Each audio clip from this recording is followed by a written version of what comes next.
Vamos a meternos de lleno en un tema potente. Vamos a intentar desgranar lo que nuestra fuente describe como el manual no escrito, la hoja de ruta que parece guiar las intervenciones de Estados Unidos por todo el mundo.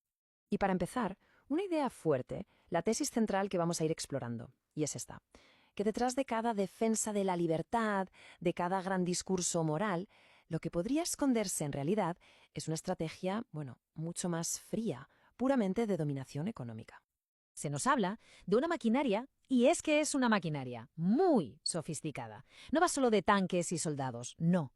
Utiliza también los medios de comunicación, la ideología, se apropia de valores que todos compartimos como la libertad o la democracia y los convierte, según este análisis, en la excusa perfecta, en la coartada para lo que de verdad importa, asegurarse el control de las materias primas.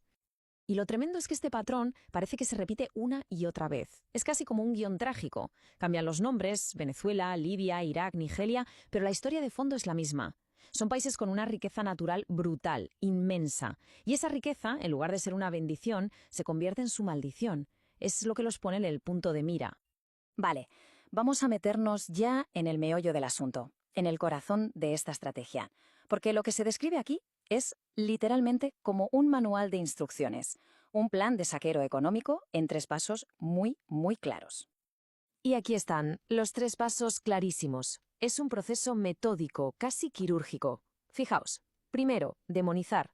Hay que crear un villano. Se construye todo un relato en los medios para tachar a un gobierno de dictatorial, de corrupto, de lo que sea. Segundo paso, asfixiar. Una vez tienes al villano, le cortas el aire. Se le imponen sanciones económicas brutales, ahogando al país para generar un caos interno terrible. Y claro, cuando el país ya está de rodillas, debilitado, llega el tercer y último paso, intervenir. Ya sea con una acción militar directa o con un golpe de Estado más encubierto, el objetivo es el mismo, abrirle la puerta de par en par a los intereses de las grandes corporaciones. Bien, ya hemos visto el plan. Ahora vamos a ver la fachada. Porque aquí es donde se ve una brecha, un abismo, entre lo que se le cuenta a la gente, las justificaciones morales, y lo que, según este análisis, son los verdaderos motivos económicos que hay detrás. Y para entenderlo, nada mejor que un ejemplo concreto. Venezuela. De repente nos encontramos con el mayor despliegue naval de Estados Unidos en el Caribe desde la Guerra del Golfo. Una barbaridad. La excusa oficial, la lucha contra el narcotráfico. Pero, ¿de verdad iba de eso? Pues aquí es donde la historia oficial empieza a hacer aguas, pero por todas partes. Porque si miramos los datos oficiales de la ONU, vemos que la inmensa mayoría de la cocaína que llega a Estados Unidos, el 74%, entra por el Pacífico. Entonces la pregunta es obvia, ¿no? ¿Por qué montas el mayor despliegue naval en el Caribe, si el problema principal está en el otro lado? Claro, esto te lleva a pensar, a hacerte una pregunta que es casi inevitable.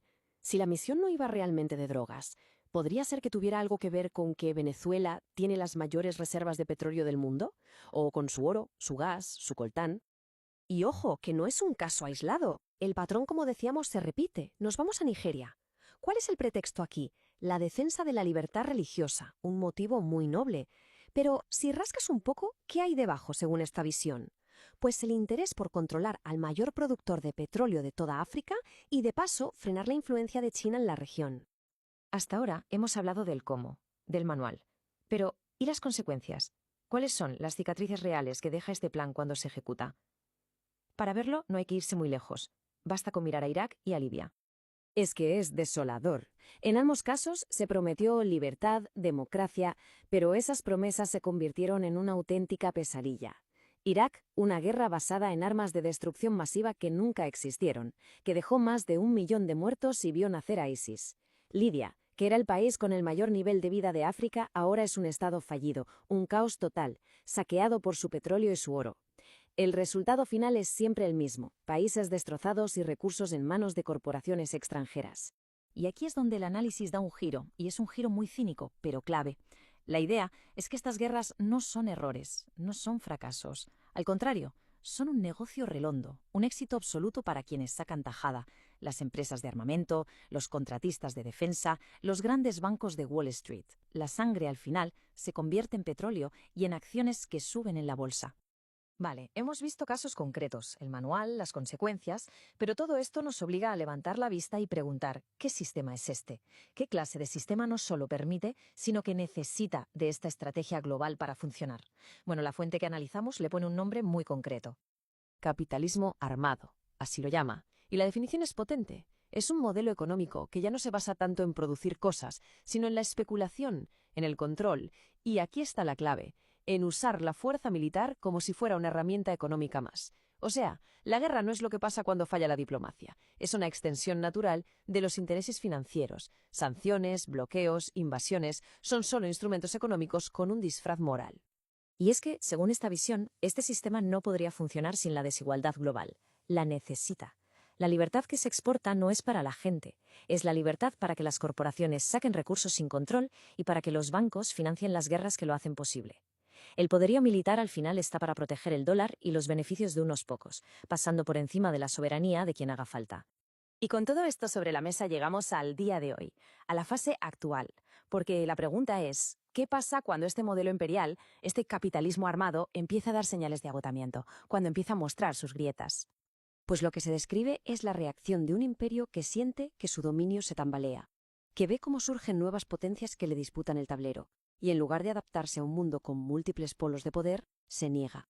Se vuelve más desesperado y por tanto más agresivo. Es la imagen de un animal herido que ataca con más fuerza porque se siente acorralado. La fuerza bruta se convierte en su principal y a veces único lenguaje.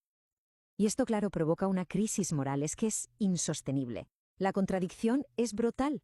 ¿Cómo puede un país que se erige como el defensor mundial de la libertad, de los derechos humanos, justificar ejecutar a civiles en aguas internacionales o bombardear a su antojo a naciones soberanas? Es una pregunta que queda en el aire, ¿verdad? Lo que nos lleva a la reflexión final que plantea este análisis. Una reflexión dura y muy provocadora. Nos pregunta, ¿y si cada bomba que se lanza en nombre de la libertad no es una contradicción? ¿Y si en realidad es la revelación de su verdadero rostro? Si estos actos de agresión no son un fallo del sistema, sino su expresión más pura y honesta.